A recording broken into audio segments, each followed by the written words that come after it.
These women you see here are related, but they are different from the others you've ever seen. We all know that hairs requires shaving and toothless is identalus, but Nambila, Muska and Lemuska were born without hair and teeth.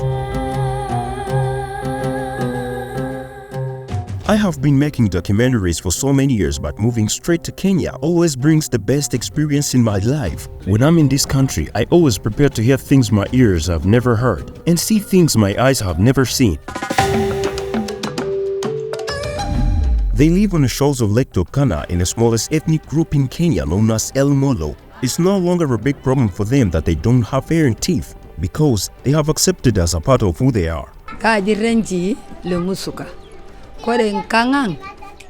name is Lemuska and I am 80 years old now. We are 3 and all of us born without hair and teeth. When I was 5 years old, I started teething, but one of them refused to come out, and that's true for all of us. If you have seen some of our videos before, you may be familiar with a girl named Camille Jose. A girl who shaved her head at the age of 5 and has remained bald for 24 years now. The most surprising part of her condition is that she was born normally and was okay until she was 5 years old. Her father shaved off her hair, and from then, it never grew back, which they thought was witchcraft because once her hair was removed, her father immediately died. Her eyebrows started fading off, and soon her hair was all gone and it became the same as on the other side of the eye. In this country, we also visited the Reggio Maria, where every true believer must remove 6 lower teeth to be recognized by their God. So it is a command, it is not negotiable, and any true believer and member of Reggio Maria must remove the 6 lower teeth. These previous stories will help you better understand the story of Nambila, Muska and Lemuska. This story is amazing because it's the most unique of the others we have ever made, and once you hear it, you will be very surprised.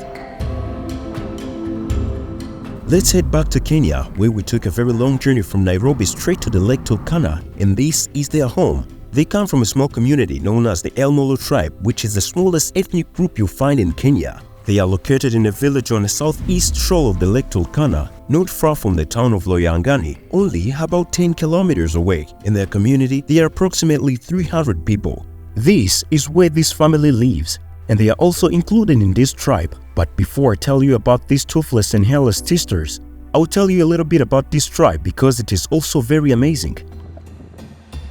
Their way of life revolves around fishing in the Lake Turkana, where they catch a giant Nile perch. The homes they live in are quite unique. They resemble igloos and are constructed using a scarp vegetation found amidst the volcanic terrain surrounding the alkaline lake. You can find their village in the Loyangalani division of the Marsabit district. When it comes to clothing, they use what's readily available for them. The women wear scarves woven from palm leaves, locally known as Sarah. The women and girls in their community love adorn themselves, often wearing necklaces made from fish bones. On the other hand, the men typically wear a small apron. Their way of styling their hair is similar to their Turkana cousins. They wear scalp capes, often made from cowhide and ostrich hide. Inside these capes, they might hide a lock of hair from an ancestor who was brave and skilled, and this holds a special meaning for them. Just like many nomadic tribes in the north, they all carry a wooden headdress to help them maintain their hairstyle while sleeping. However, these women have something special that sets them apart from the others. My name is Lenji Lemuska and I am 50 years old. Since I was born, I have had no hair on my head, and some of my teeth refused to come after I grew up, and I hate wondering why I was born not like others. Normally, being hairless can result from genetic conditions, medical treatments like chemotherapy, certain autoimmune disorders, or age-related baldness, while being toothless can occur due to the poor oral hygiene, gum disease, tooth decay, accident, or certain medical condition. But for them, it is very different because nowhere do they say they are related to this, because that is how they were born.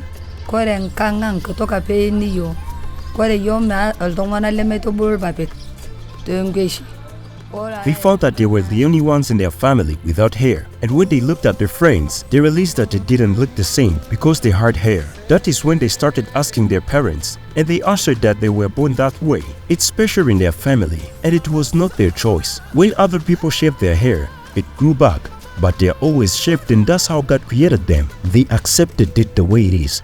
Wazazi yako wauliza ni ile tu kuzaliwa kwao kama familia, sio kupenda kwao.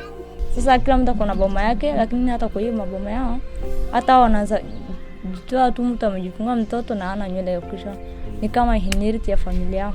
They live in a very poor life mainly due to the culture or their origin, where they still live in a tiny tents and no food. In general, they live a hard life.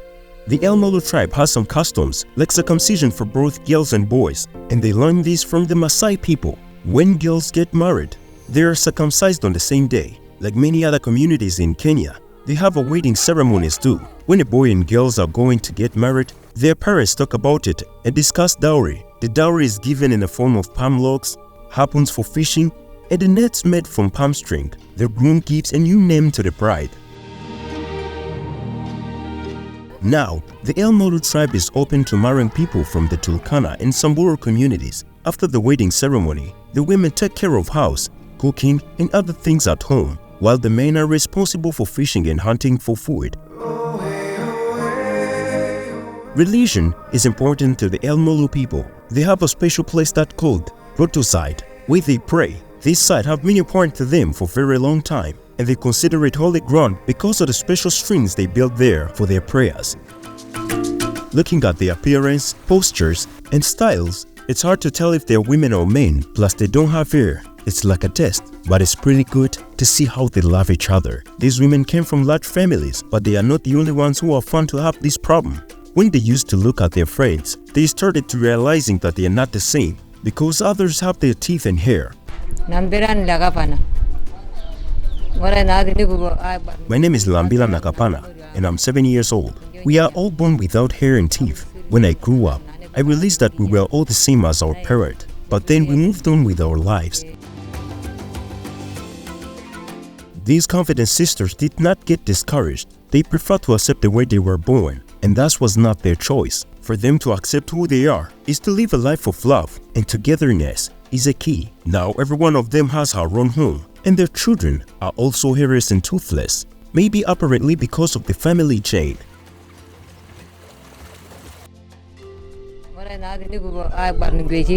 Later we came to accept it because we found that this is a family chain, that our children are also born without teeth and hair. That's why we decided to accept it, and it doesn't discourage us because that's how we were born. What I would say to people is not to be held back by negative thoughts caused by the problem they have in their life, because often things are not your choice. You have to accept them and life goes on.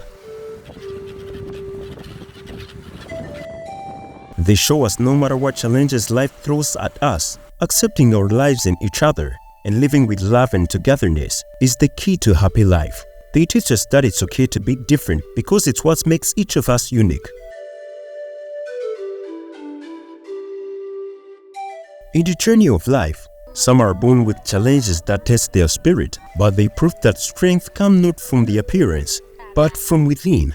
As we bid farewell to our protagonists, remember that we are all extraordinary in our own way, with stories worth sharing and hearts worth knowing.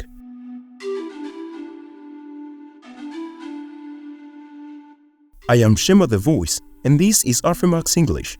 Remember to subscribe and turn on notifications